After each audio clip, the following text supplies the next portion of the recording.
بسم الله الرحمن الرحيم والتين والزيتون وطور سينين وهذا البلد الأمين لقد خلقنا الإنسان في أحسن تقويم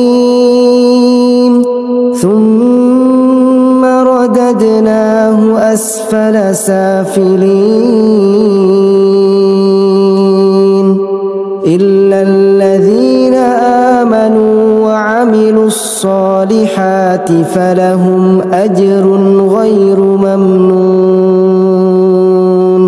فما يكذبك بعد بالدين أليس الله بأحكم الحاكمين.